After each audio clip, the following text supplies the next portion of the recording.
अणुवर्त बाल भारती विद्यालय की ऑनलाइन क्लासेज में आप सभी विद्यार्थियों का स्वागत है।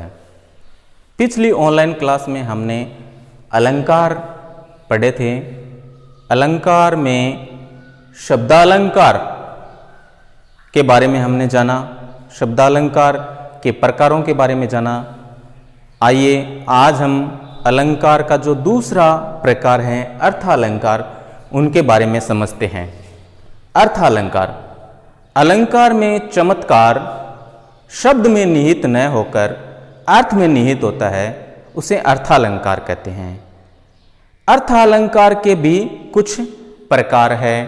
अर्थालंकार का जो पहला प्रकार है वह है उपमा। उपमा अलंकार किसे कहते हैं? जब किसी वाक्य में किन्हीं दो वस्तुओं में या किन्हीं दो व्यक्तियों में रंग, रूप, गुण, क्रिया और स्वभाव के कारण तुलना की जाती है या समानता दर्शाई जाती है, उस प्रकार के छंद में, उस प्रकार के वाक्यों में उपमा अलंकार होती है। उपमा के चार अंग है: उपमेय, उपमान, समानता सूचक शब्द और समान गुणधर्म। उपमेय किसे कहते हैं? उपमेय यानी जिसकी तुलना की जाए, जो वर्णित वस्तु है उसे उपमेय कहते हैं। उपमान किसे कहते हैं? जिससे तुलना की जाए, यानी जो वस्तु उपस्थित नहीं है। समानता सूचक शब्द इसमें सा, सी, समान, सदृश, इस प्रकार के समानता सूचक शब्द आते हैं। और समान गुणधर्म जैसे सुंदरता, ऐसे। आइए अब हम इसको एक उदाहरण के माध्यम से समझते हैं। जैसे उदाहरण है, मुख चंद्रमा के समान सुंदर है। मुख चंद्रमा के समान सुंदर है। इसमें जो मुख शब्द है वो उपमेय है, क्योंकि इसकी तुलना की जा रही है। तो मुख शब्द क्या हो गया? उपमेय हो गया, जिसकी तुलना की जा रही है।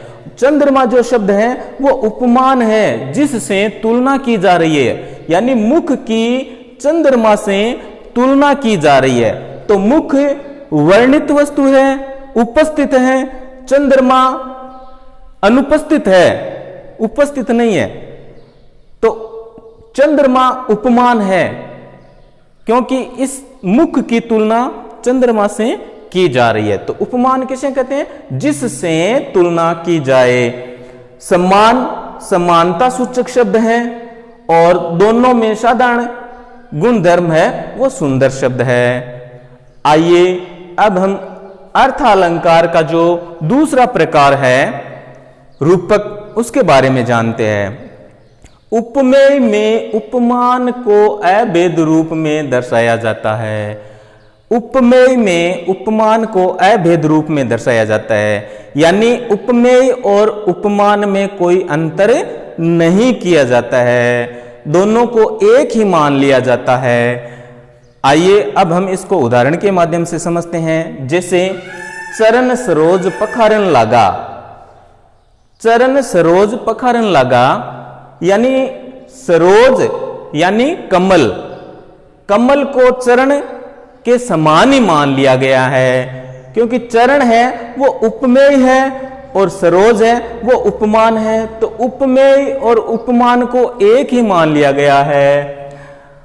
तो सरोज का चरण पर आरोप किया गया है। सरोज यानी कमल, कमल का चरण पर, चरण यानी पैर, पैर पर आरोप किया गया है, यानी दोनों को एक ही मान लिया गया है। और इस प्रकार के जो वाक्य या छंद होते हैं उनमें रूपक अलंकार होता है। आइए अब हम अलंकार का जो तीसरा प्रकार है उसको समझते हैं। तीसरा जो अर्थालंकार का प्रकार है वो है उत्प्रेक्षा। उत्प्रेक्षा में क्या होता है? जब उपमेय में उपमान की बलपूर्वक संभावना प्रकट की जाए, वहां उत्प्रेक्षा अलंकार होता है। और उत्प्रेक्षा अलंकार में कुछ अभिव्यक्ति प्रकट करने वाले जो शब्द आते हैं वो जनु, जानो, मनु, मानो, खलु, इस प्रकार के कुछ शब्द आते हैं छंद में बीच बीच में, जिनसे हमें पता चलता है कि इस प्रकार के छंद में उत्प्रेक्ष अलंकार है। तो आइए इसको उदाहरण के माध्यम से समझते हैं। एक उदाहरण है, बार बार उस भीषण रव से कंपती धरती देख विशेष मानो नील योम। यहां पे योम है, योम उतरा हो आलिंगन ऐसेस। यहां ये जो छंद है इसमें मानो शब्द आ गया है, तो इस छंद में उत्प्रेक्ष अलंकार है और इस छंद का अर्थ है कि बार बार भीषण रव से कंपती धरती देख विशेष मानो नील योम उतरा हो आलिंगन ऐसेस। यानी धरती की भयंकर तपन को देखकर मानो जो नीला आकाश है वो हमेशा के लिए धरती पर उतर आया हो। अर्थालंकार का जो अगला प्रकार है वो है विरोधाभास अलंकार। विरोधाभास अलंकार किसे कहते हैं? जैसा कि इसके नाम से ही प्रतीत होता है, जहां वास्तविक विरोध न होकर विरोध का सा आभास होता है, उस पंक्ति में विरोधाभास अलंकार होता है। आइए हम इसको उदाहरण के माध्यम से समझते हैं। जैसे उदाहरण है, शुद्धि आए शुद्धि जाए। तो यहां शाब्दिक अर्थ देखें तो विरोध सा मालूम होता है, लेकिन अगर अर्थ की दृष्टि से देखें तो यहां विरोध नहीं है। शुद्धि आए शुद्धि जाए, यहां कवि यह बताना चाहता है कि किसी प्रिय की याद आने पर शुद्ध बुद्ध है वो चली जाती है। तो अर्थ अगर करें तो अर्थ की दृष्टि से यहां विरोध सा आभास होता है, इसलिए इस पंक्ति में विरोधाभास अलंकार है। दूसरा उदाहरण देखें, या अनुरागी चित्त की गति समझे नहीं कोई, ज्यों ज्यों बूढ़े श्याम रग त्यों त्यों उज्जवल होए। तो यहां इसमें बताया गया है कि जो प्रेम से भरा हुआ हृदय होता है वो श्याम रंग में जब डूबता है तो वह अधिक उज्जवल हो जाता है या पवित्र हो जाता है। लेकिन यहां एक शब्दों के अनेक अर्थ लिए गए हैं। जैसे श्याम रंग है वो भगवान कृष्ण की भक्ति का भी रंग है और काला रंग भी इसका अर्थ लिया गया है। बूढ़े जो अर्थ है इसका मतलब होता है डूबना, तो काला रंग यहां जो उज्जवल है इसका मतलब पवित्र या सफेद रंग से भी लिया गया है। तो काला रंग सफेद रंग में डूबने से सफेद कैसे हो जाता है? तो यहां शाब्दिक दृष्टि से देखें तो यहां विरोध सा आभास होता है, लेकिन अर्थ की दृष्टि से देखें तो यहां विरोध नहीं होता है। चलो अर्थालंकार का हम अगला उदाहरण देखते हैं। अगला उदाहरण है उदाहरण अलंकार। उदाहरण अलंकार किसे कहते हैं? एक बात कहकर उसकी मजबूती हेतु दूसरा समान कथन कहा जाए। यानी कोई एक बात कही गई है और उस बात को पुष्ट करने के लिए, मजबूत करने के लिए उसी समान कोई दूसरी बात कही जाए, इस प्रकार के वाक्यों में उदाहरण अलंकार होता है। जैसे मन मलिन तन सुंदर कैसे, विष रस भरा कनक घट जैसे। एक यहां और ध्यान देने वाली बात है कि उदाहरण अलंकार जो होता है उनमें छंद में या उस प्रकार के वाक्यों में जो, जिमी, जैसे इस प्रकार के कुछ शब्द आते हैं।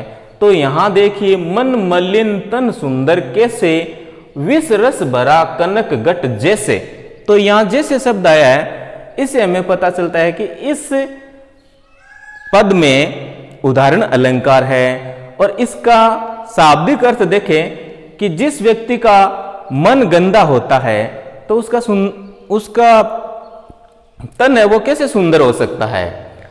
अर्थात जैसे मान लो कनक यानी होता है घड़ा, जैसे कोई सोने का घड़ा है वो अगर विष से भरा है या शराब से भरा है तो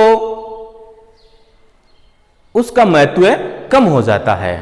दूसरा उदाहरण देखें, जो पावे अति उच्च पद ताको पतन निदान, ज्यों तपी तपी मध्यान्ह लो अस्त होत है भान।